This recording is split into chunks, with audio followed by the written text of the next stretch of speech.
to welcome Stanley Tucci. Thanks. Hi.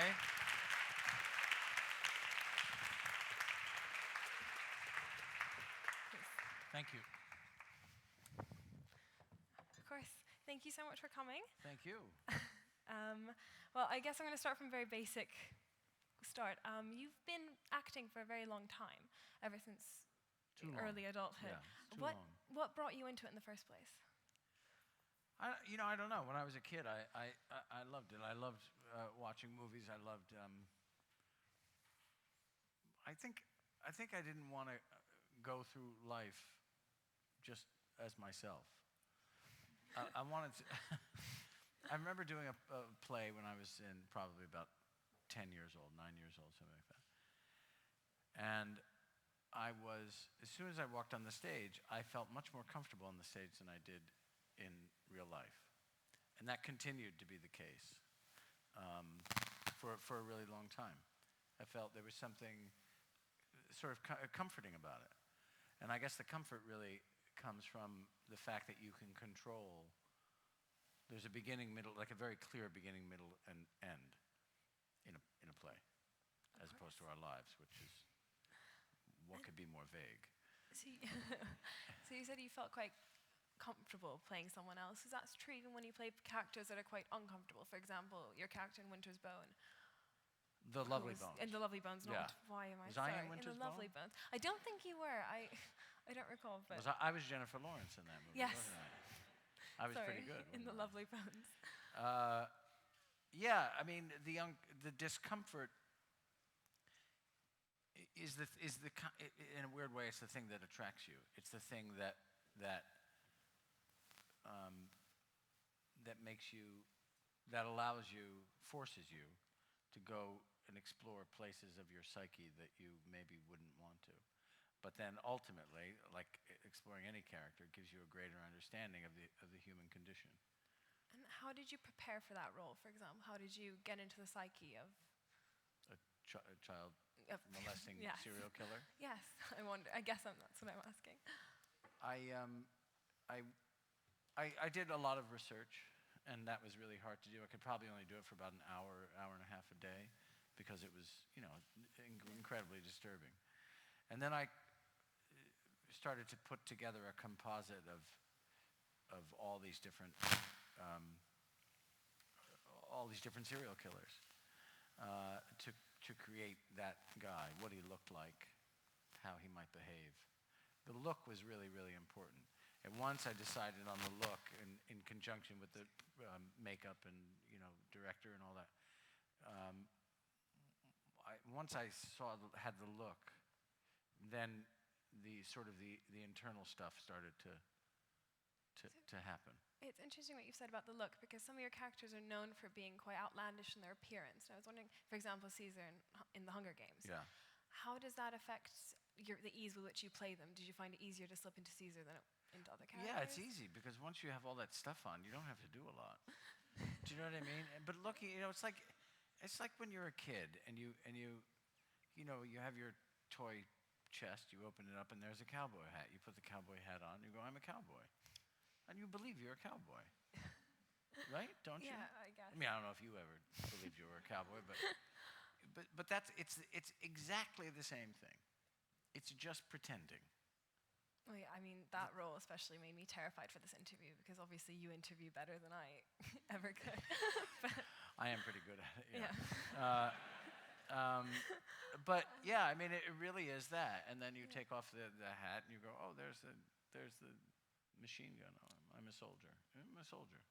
So do you find it harder to go into characters that have less of that? For example, your character in Spotlight, who was, I guess, the opposite of Caesar in the way that he wasn't too extravagant or too... Yeah. No, that was great, because it was so beautifully written, and he was a real guy. I looked at his. He had a website where there were lots of interviews with him that he had done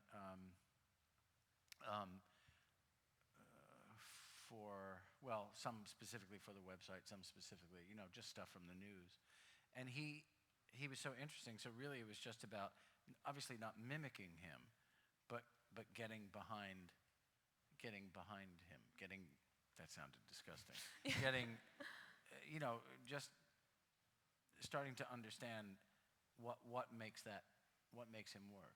And he's clearly a sort of antisocial person who is obsessed, who has a mission. So that mission makes you myopic. And then how does myopia manifest itself then in your physical behavior and in the way you speak? And it's really it's step by step. It's logic. It's kind of emotional logic. And then, but it has to be completely truthful. And audiences know if you're not truthful, if there's a false note. And you've mentioned writing there and how important that is towards creating that truthful character. As a screenwriter yourself, what sort of, has that helped you pick scripts that you think are better, that experience of screenwriting? Yes. Does it Yeah, help it does. Yeah, dialogue is crucial, structure is crucial. And when I write a script, I've acted out all the roles.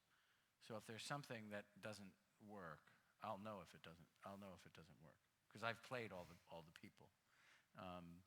And I think one of the difficult things about the screenwriting is you have a disconnect between the screenwriter and the director very often.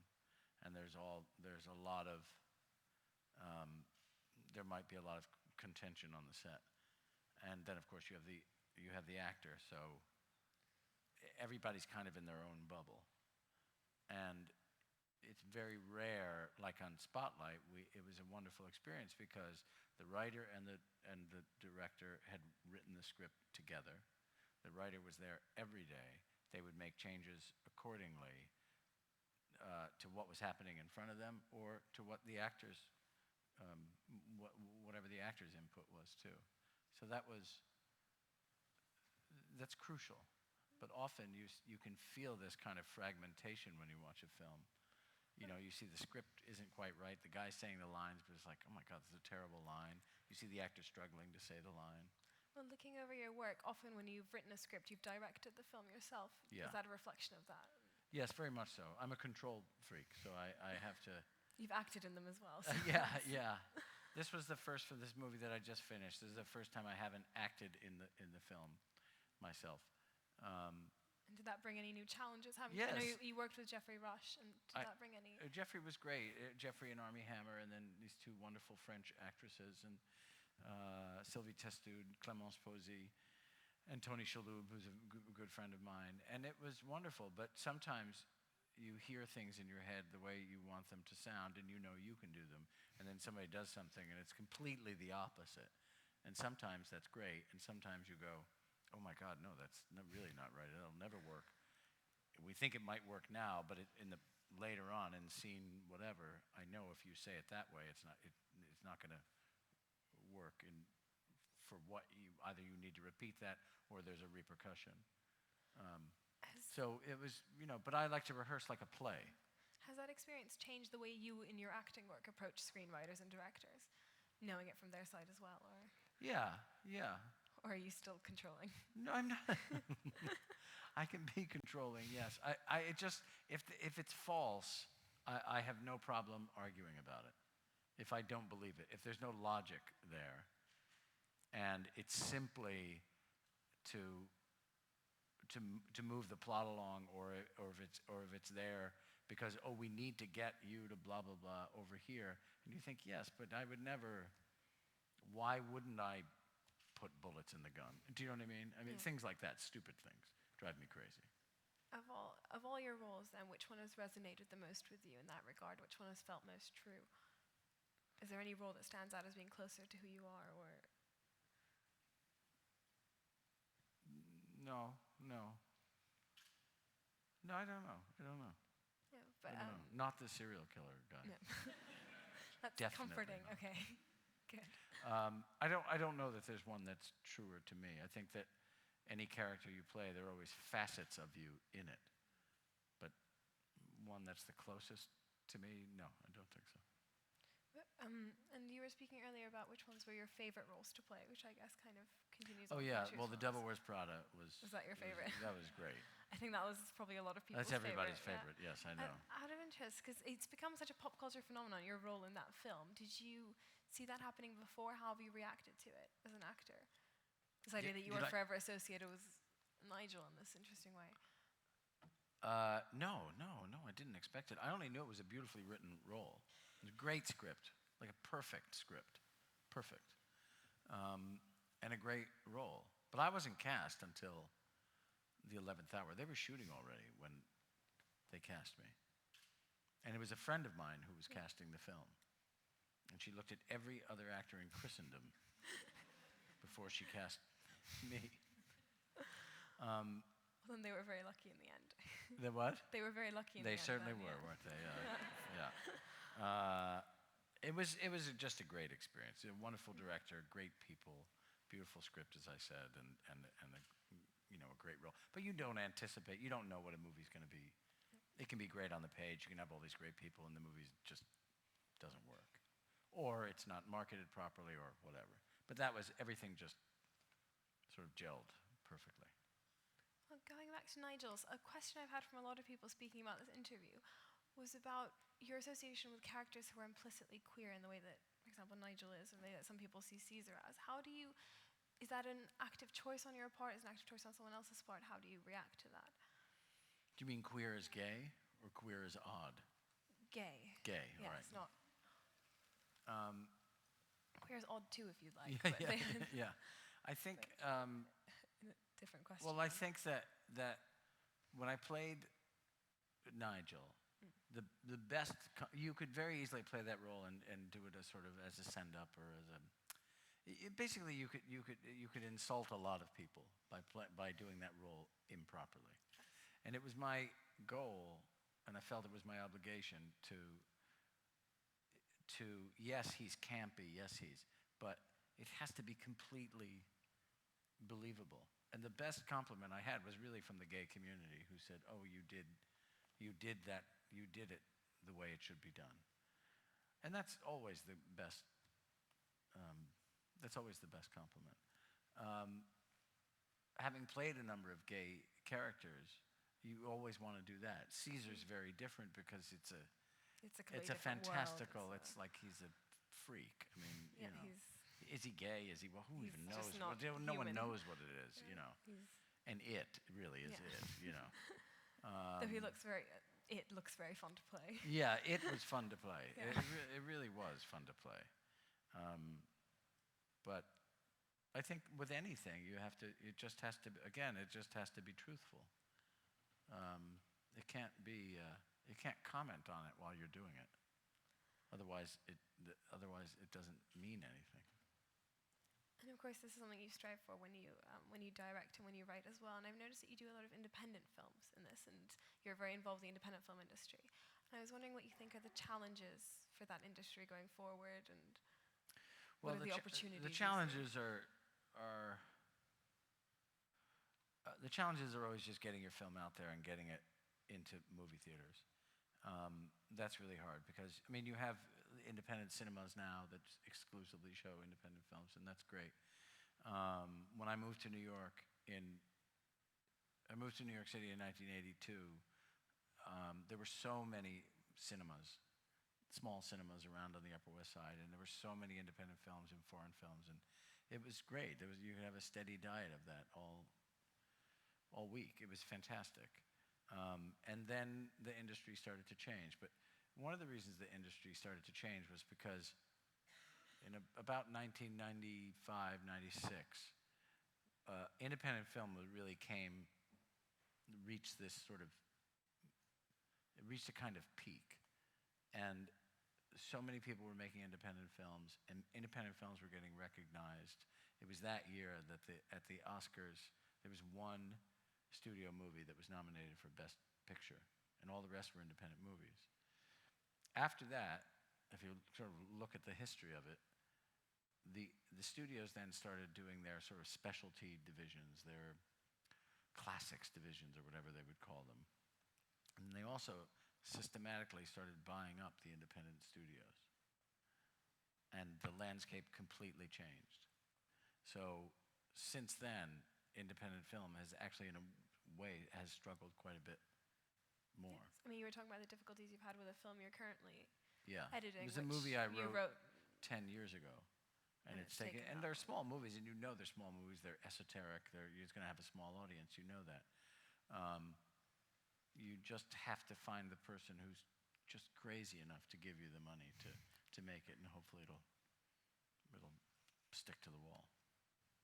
Yes, and of course the landscape's also changing with television, which you've also been involved in. Yeah. And how do you see that impacting the I think role of television smaller is movies? actually at a high and a low right now. I mean, with reality shows and that's just excruciating, you know. The opposite of truth, ironically. It's horrible. It's just horrible. It's not. I don't know what reality it is. I don't know what that is. I don't get it. But that said, then there are lots of really interesting series being made. The format of series has changed distinctly. Certainly here you have a much healthier kind of format for television than we do in America. But it's changing in America too. The thing that changed it was HBO in America changed television completely and for the better. So I think it's a really good thing, but also for independent film, it's a good thing. And I do think that the internet and Netflix and streaming and all that stuff is the best thing for independent film. More people will see your movie than if you tried to get it out into the theater. Well, it was a phenomenon this year at Cannes with both Amazon and Netflix buying independent films at the film festival, which I think is very interesting. Like you said, do you think there's a real opportunity there for filmmakers like you too? There was a movie I did about 6 years ago called Margin Call. It was a really, really good movie, and it was very successful, but they released it simultaneously in the theater and on pay-per-view.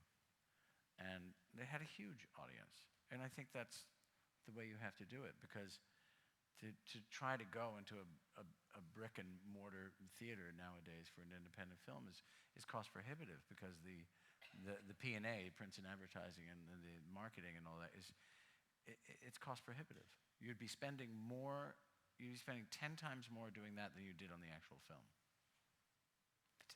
It doesn't make any sense. It's just not from a business point of view. It's a terrible model. And one last question for me about the project you're currently doing. I'm sure many of us here have watched the teaser trailer for Beauty and the Beast. Yes. For the live action.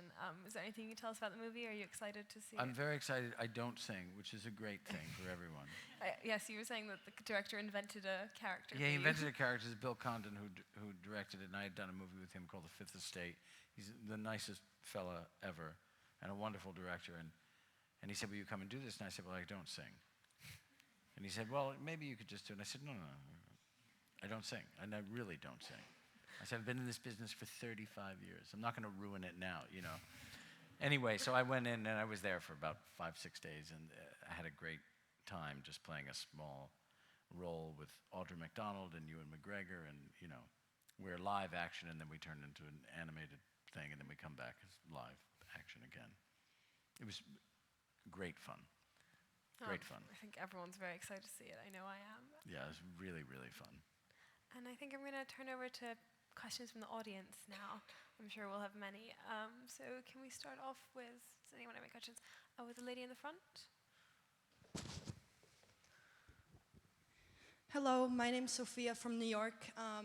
And I was wondering about something you mentioned very briefly, that you like to sometimes rehearse films as if they were plays. And I think you having had a training background, having gone to SUNY Purchase, how do you compare the experience of being in film and theater, and is there one that you prefer?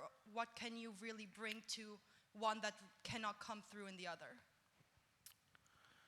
I think time taken in rehearsal for rehearsal is really, really important in film, and for some reason it's not allowed, for the most part, depending on the director. But for the most part, most directors don't know how to direct actors, and they certainly wouldn't know how to rehearse with actors. That's unfortunate. It's one of the reasons I started directing movies a long time ago. I think it's crucial to rehearse a film. That said, if you're doing a big action film, those are kind of impossible to rehearse.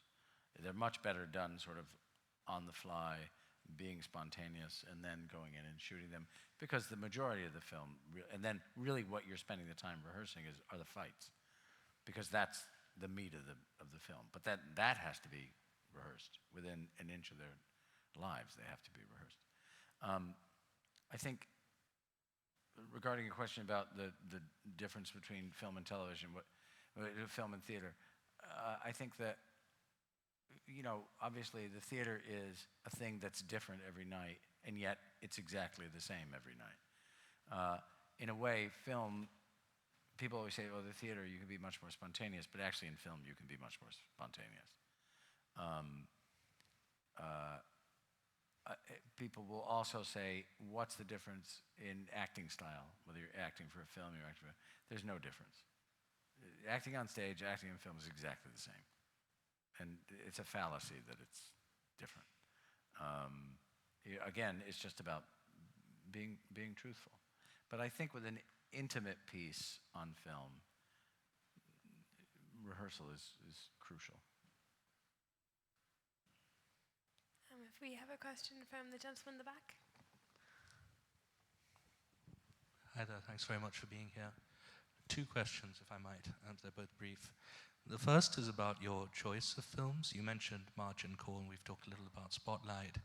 Do you seek out social issues films or films with a social sort of message behind them? And if so, why and how?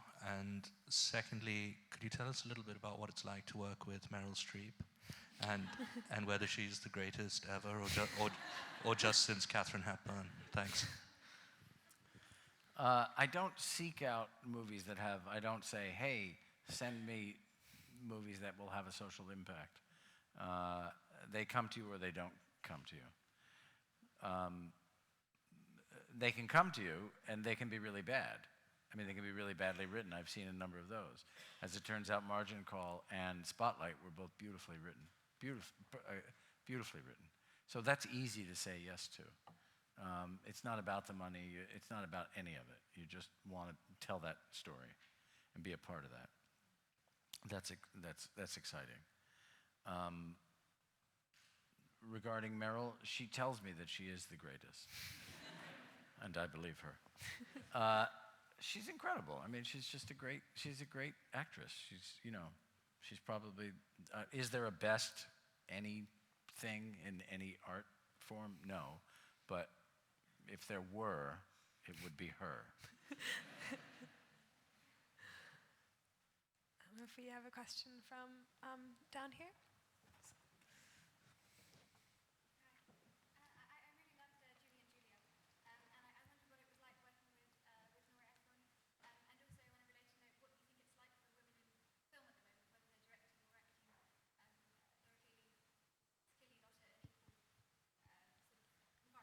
Yeah.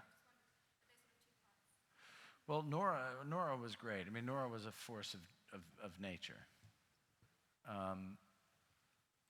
She had complete. I mean, she was. If you want to talk about control, there it was incarnate. She was great. She has a very specific way of writing, a very specific way of shooting, and you respect it. She knew exactly what she wanted, and there's no faffing about. She was really wonderful, and we became friends, and then unfortunately, she died way too soon. Regarding women in film, yeah, it's not an equal playing field, but there's no equal playing field for women in any industry, and that's sickening. I don't get it. It doesn't make any sense.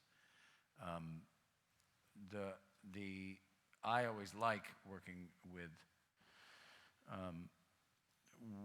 women and trying not to, you don't want to just go, oh, let's hire her because she's a woman to shoot the film. But you always have to find the best person for it. But to me, a mix of a healthy mix of men and women on a set is the best thing for a set and for anywhere. I think there aren't enough good roles for women. there need to be more. That's all you can say. And it's interesting because you have had women running studios, and yet you're still not going to get a lot of sort of female-oriented films. But that's, I guess, because the men control the purse strings, if they have a purse. We have a question back there. What was it like to work with and particularly be directed by Alan Rickman? Was it last year? Alan Rickman? Yeah. Yeah, it was great. It was great. I loved Alan. We had become friends a number of years ago. He asked me to do that film. I was and play his brother and another gay character, but I was thrilled because it was so funny. It was such a beautifully written script, and it was really wonderful. I knew Alan was quite nervous directing it. I could tell he was. He wouldn't look at the monitor when he was on camera. I said, "Why don't you go look at that shot? Because that's a really." He goes, "Oh no, no, no." But he was a great, great guy and a generous guy. And down here. I'm Tim from New Jersey. Oh, hi. Hi. God, you came all the way for this? I did, just for this. Jesus. One of the most chilling performances I've ever seen was your portrayal of Eichmann in Conspiracy. Oh, Eichmann, yeah. I was wondering if you could walk us through the creation process for that character. And when you hung up the uniform at the end of the day, did that character linger with you? Yeah, that stays with you all the time. I did this movie called Conspiracy, which is about the final solution, which is basically, because you're all like, go to Cambridge and everything. There was a place called Wannsee, and the Germans had a meeting for an hour and a half and decided how they were going to kill 10 million people. It was one of the most exciting projects I've ever worked on, and it stays with me to this day. I had always been a kind of World War II buff, but I had never really explored that area. You'd read about it, but you didn't really know. So unfortunately, I was doing a film at the time when I was asked to do that, so I couldn't come to Europe. I couldn't, go to Auschwitz. I couldn't. So it was all through books and documentaries. The most important thing about playing Eichmann, who was the primary facilitator, who even after Goebbels was said, "Hey, look, we're stopping now." Just at the end of the war in 1945, he said, let's stop with the whole, concentration camp. It's over." He continued to send people to the camps. When the Nazi regime said no more deportation of Jews, he continued. That's staggering to me.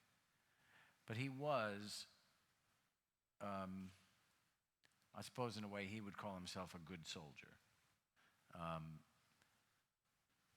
The thing that was most helpful to me was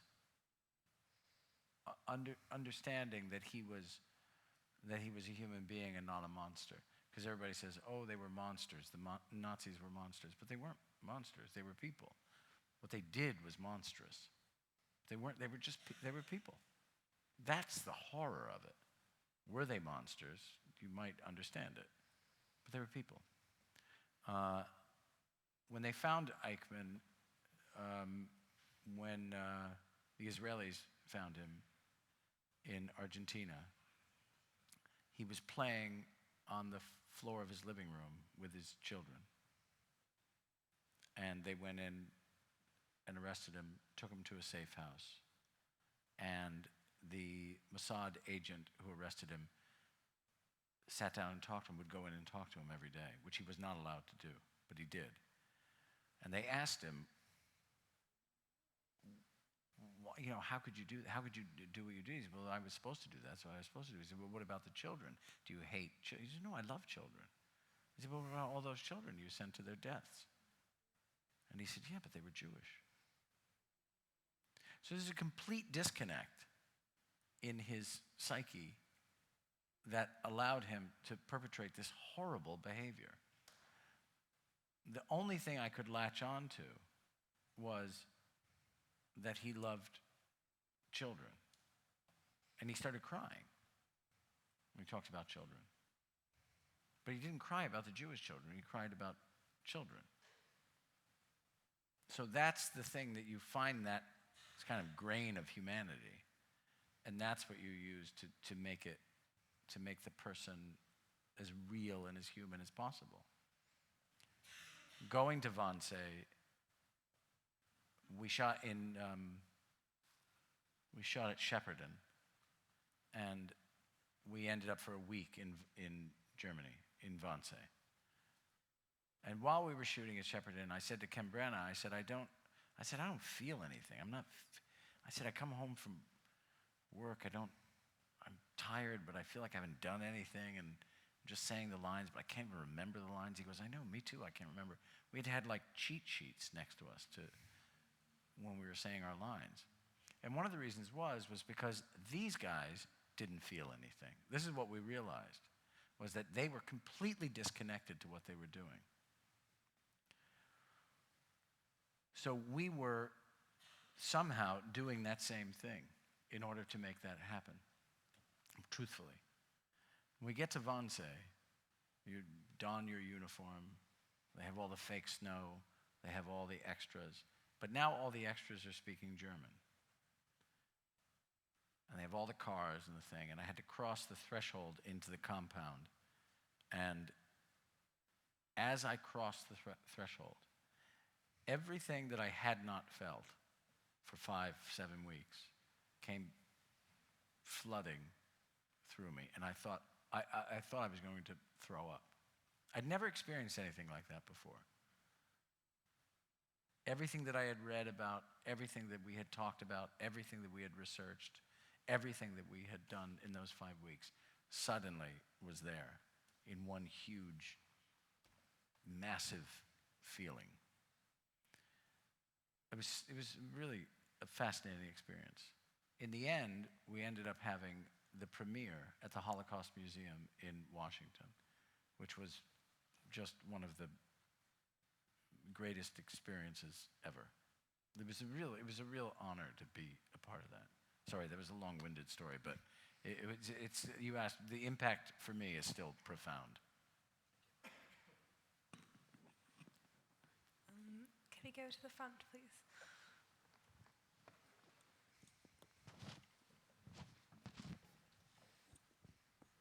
You were talking before about your work on Spotlight and how you were playing a real person and had access to recordings of that person. And I was wondering, when you're playing a character like that, what responsibilities do you feel you have to the individual and also to the audience?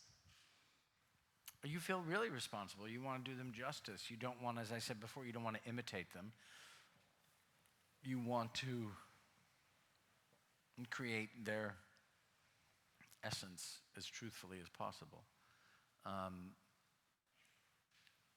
think particularly somebody like Mitchell Garabedian, who was really adamantly against the making of the film until he saw the film and realized that he was, in a way, like the hero of the film. Then he was very happy. Then he didn't want to sue anybody. You feel very responsible. Again, it really just goes back to being truthful to that person, but also being truthful. Where does that person fit?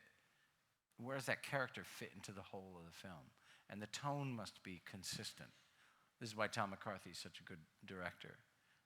He's also an actor, and a good actor. That you can have a role, like you can make that role very kind of flashy and sort of amp up his neuroses or his odd behaviors or his eccentricities, but you can't, because it has to fit into what the tone of the film is, and that's the challenge, really, to be truthful to him, but also truthful to the thing as a whole. Over here, because I know you've had your hand up for quite a while. I was just wondering what it is, or why and how you think HBO has contributed to television and how that's been a good thing. Say it again, I'm sorry. How and why HBO has contributed well to television. Does that make sense? Oh, well, I think they started years ago doing, I think their series, not all of them, but some of them were really, really good and very complex, complex characters, allowing us time to really live with people, not sewing things up neatly and tying things up in a bow at the end of every episode. Or there was room for ambiguity. There was room for sexuality. There was room for violence, but not just gratuitous violence, like violence that would be appropriate to those characters. It was like you were making these wonderfully long, independent films in a way. I think also they're made-for-television movies, like Conspiracy is one of them. Nobody would make that script. Those guys tried to get that script made for years and years and years, and nobody would touch it. HBO did it, and it became one of the most successful things they'd ever done. And so many people saw it, and they use it in schools to help teach people about the Holocaust. I think their contribution has been staggering, and they forced the networks to make more interesting content. They forced them to. Can we have a question there in the grey?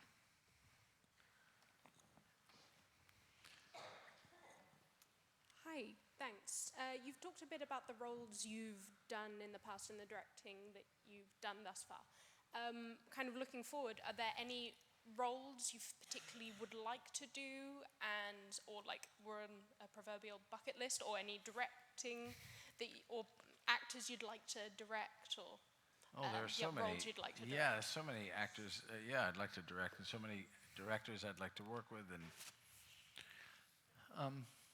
I want to do theater again at some point. I've been talking about doing stuff here, but it's really a matter of timing and doing the right thing. And Chekhov is something that has always interested me. I love Chekhov.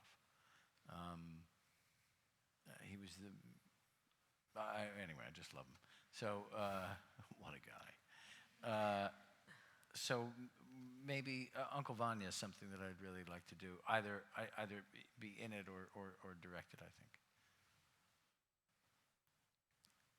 Anyone else? Oh, Richard. You've talked a lot about movies you liked doing. Was there a movie you didn't like doing? And if so, which one and why? I can't answer that question. There are always movies you don't like doing. It would be unfair of me to say which one, because there's always somebody in it or working on it who's really good and who has it. But there's no question, basically, there are some movies you just can't wait to get out of there. And I think they're particularly hard when a director is inexperienced or simply not talented. And it becomes a collaboration in a way that's how do we stop this building from falling down?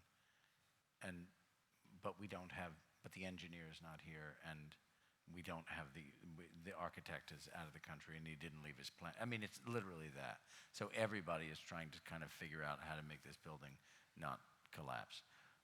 I've done many of those, and some of them big, some of them small, and it's excruciating. I think particularly excruciating when you're away from your family and you're in the desert someplace or wherever, and you just think, I got to get out of here. I think location can be really exciting and wonderful, but I think being away from one's family, that's the hardest part. And then when you have like a really shitty director, that's no fun.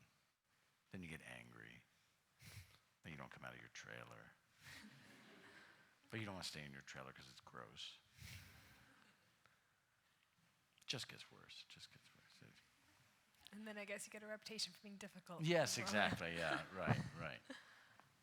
Any more questions? One here. Oh, sorry. Oh, here. Sorry. Hello. Hello. Vasilis from Greece. Hi. So, who is or was your favorite European director and why? My favorite European Director and why? director. Oh, that's really hard to say. There are so many of them. I mean, Fellini, Rossellini, Pasolini, Eni. Is there anyone in particular you'd love to work with? Now?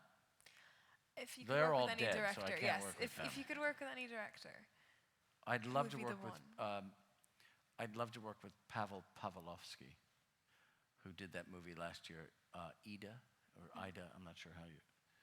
IDA. I think it's an incredible movie, incredible director.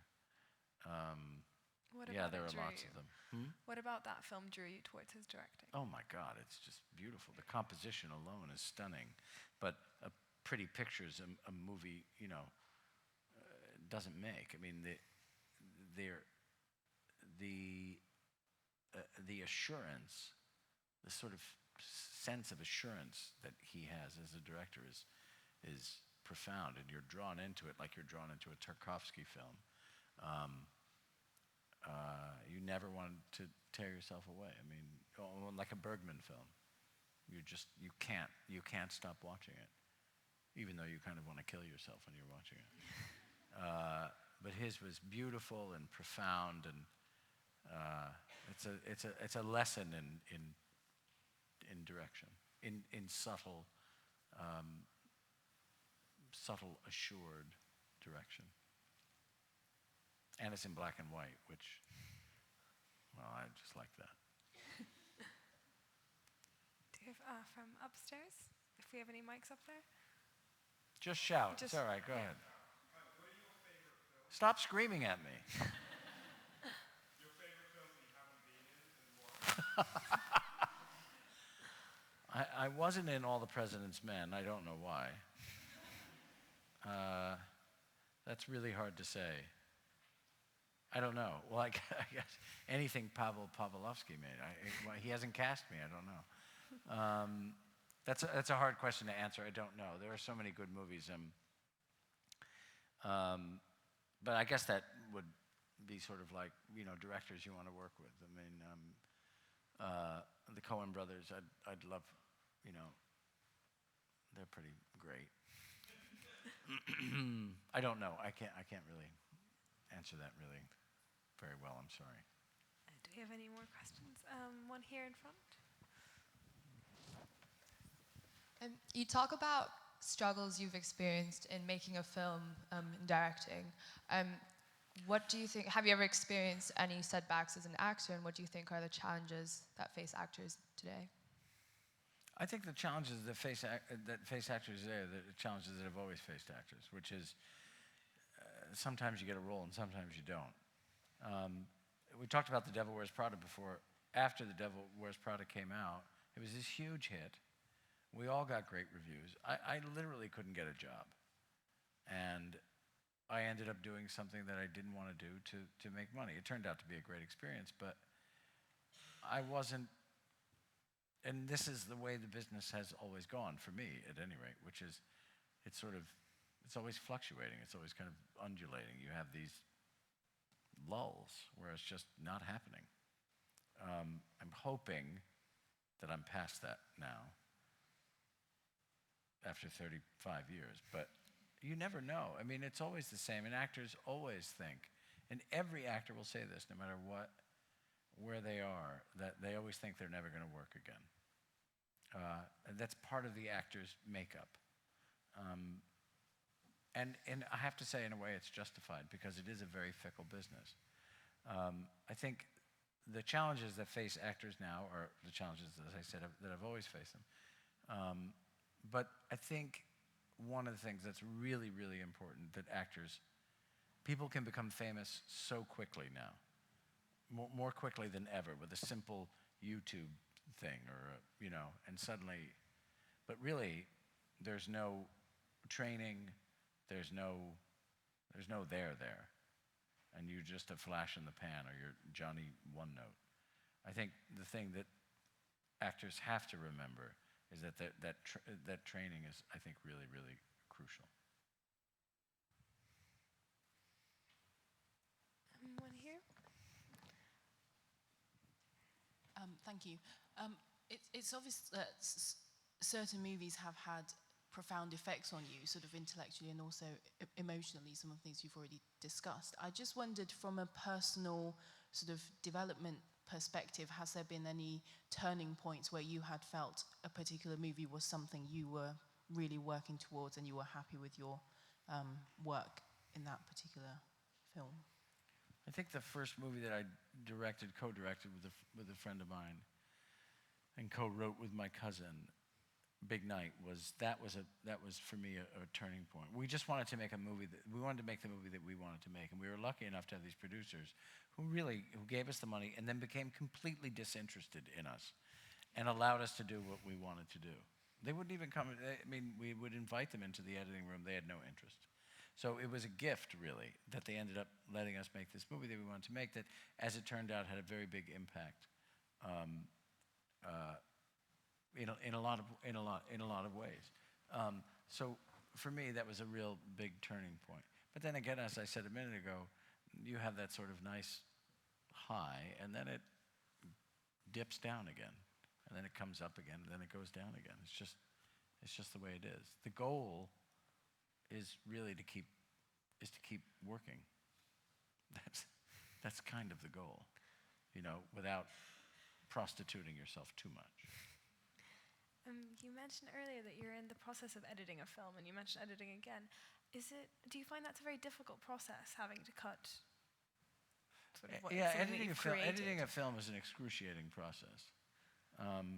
You're looking at the same thing over and over and over again. And of course, you have your editor who puts together an assemblage, and then you come in when you finish shooting the film, and you look at it, and you go, oh yeah, that's great. And then basically 90% of it is like exactly the opposite of what you imagined.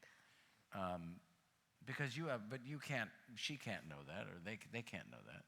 So then you have to go through frame by frame, bit by bit. You have to look at all the dailies again and again and again. And the way I shot this last movie was I had 2 cameras all the time. We shot the whole movie in 4 weeks.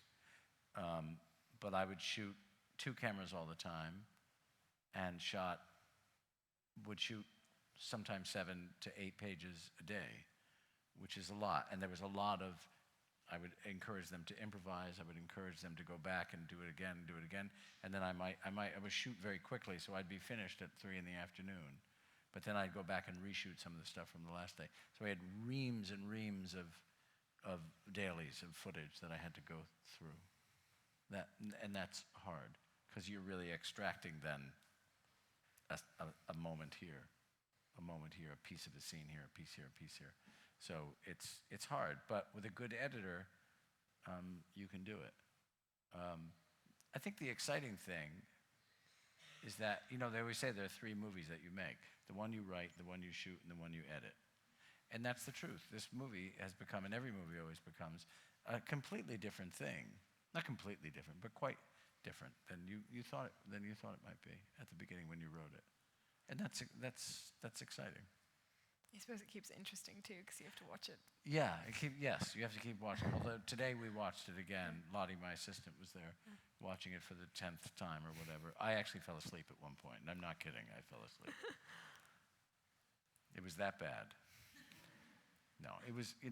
You see it, and it's kind of excruciating, and yet at the same time, you just want to get it. You want to get it right. And it just takes time. Any more questions? One in the back there.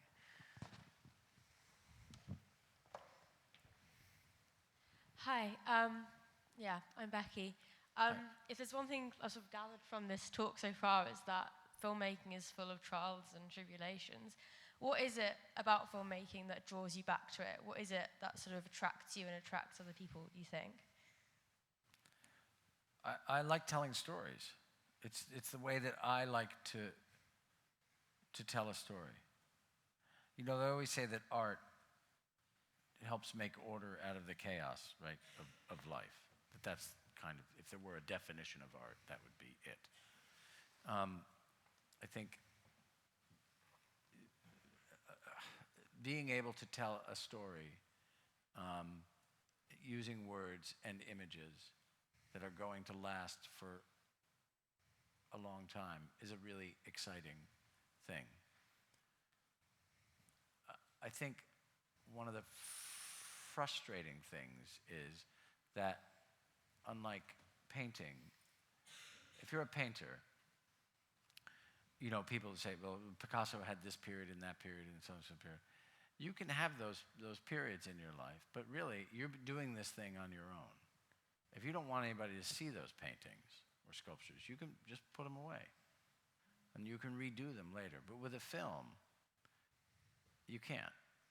You make it, you somehow cobbled the money together to make the film and figured out everybody's schedules, and you're all there doing it, and you do it. And then that's it. But anything that you do creatively is an expression of who you are, not just who you are, but who you are at the time. So in retrospect, you may look back at a film that you made and go, oh, that's fucking awful. That's terrible. How could I have done that? But it was who you were at the time. It was what you knew at the time. It was the way you wanted to tell the story at the time. That's the difficult thing about film, is that it lasts forever. And it is a collaborative process, whereas with the painting, you can take the painting and go, I'm not going to show this now, maybe I'll, you know. And then you go back and fix it later, or throw it out. You can't do that with movies. I think we'll get the last few questions. One in the middle there, the gentleman.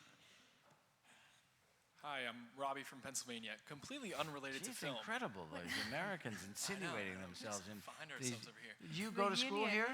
I do. You do? I do. They let you in, huh? They did, somehow. That's good. Somehow. But it's cheaper than America here.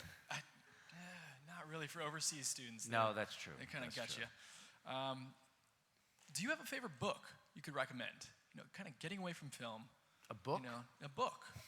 You know, what do you? You know, what puts you to sleep at night? What do you I've read? heard What's of on your them. bedside table? I've heard of books.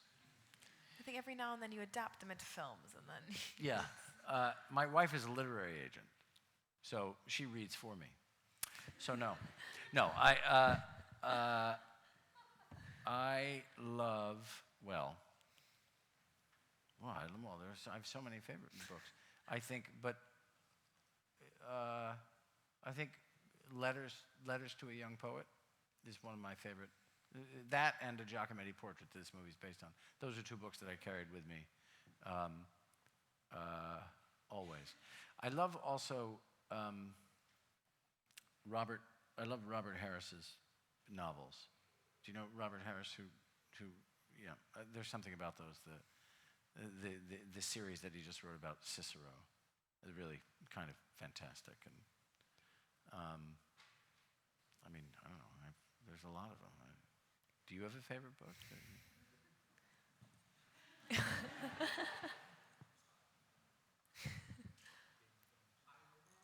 Who? What is that? American Gods? Yeah. By Neil Gaiman? I don't know. Okay. Give it a try. Is it good? It's a great book. All right. English author, but it's a book about America. Very different perspective. I'm reading a book now called, I think it's called Recollections of Vesta Tilley, who was a woman who was a vaudevillian at the turn of the century, turn of the last century. And it's just her biography, written in this very sort of formal prose. But it's really quite something very moving about it. Because she wasn't a writer, she was a vaudevillian. So going back to the Giacometti's portrait, which your current film was based on, did you read the book first and then? Yes, the write book I screenplay? read the book 25, 30 years ago, and I loved it. It was the best, to me, it was the best book written about the creative process. Because it wasn't just about, because Giacometti was very articulate about his process and very interested in the process of creating art, the creative process. So to me, it was the most interesting one I'd read, better than anything about acting or. I'd always really read more books about artists than about actors or directors. And then you've chosen to adapt it into a film. Yeah, I got in touch with his biographer who wrote it, who was still alive at the time, and after many old airmail letters back and forth, he allowed me to option it. Then I wrote the script, and then he died. He died in 2009. So it's been a long time. In the making. It's a beautiful book, yeah, beautiful book. Just chronicling the painting of a portrait. That's it. It's obviously stuck with you in that you yeah. kept it going for 25 years as a Yeah. project in your mind. Yeah. Now I don't know what to do with my life. I don't, Anybody else? Or? Probably a last question. Well, why don't we go here?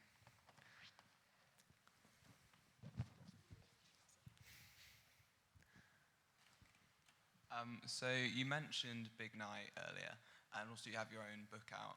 I was wondering where your love of food that you've spoken about before came from, and whether you see a connect between that and your acting, if there is one.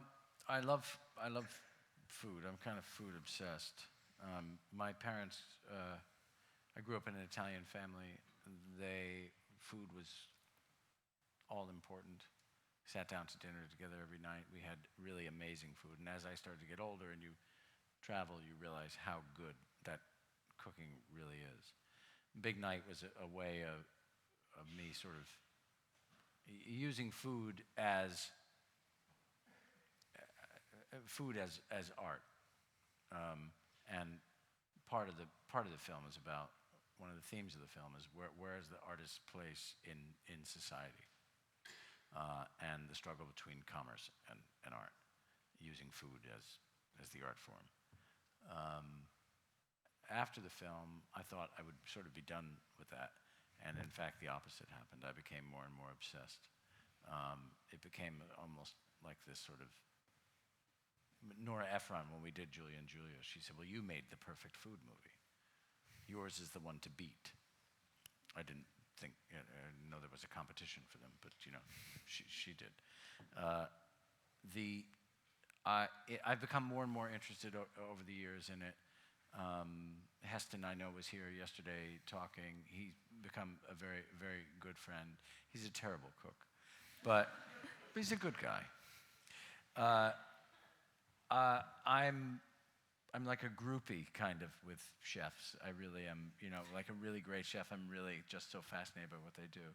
I love it because it's edible art. It's this incredible, everything in the creative process of painting or music or anything, it's all there. It's all the same. It's all the same. And then you get to eat it. I mean, that's like pretty great. And you get to give it to people and share it with them. That's really wonderful. And there becomes this wonderful, it creates a great sense of community, a sense of connection between people. And there are these recipes that you follow, like you follow a script, and yet it also is improvisatory. And it changes according to the elements, according to the ingredients that you have. That's really exciting. And there are always new things to be discovered. Like what Heston's doing is incredible. The connection that he sees and has made between food and science. I think it's probably, and I think one of the reasons I became interested in it too, and more interested in it, is simply because I feel very lucky having grown up the way I grew up and living the way I am now, is that there are so many people who don't live this way, who simply can't eat, who don't have food on a daily basis.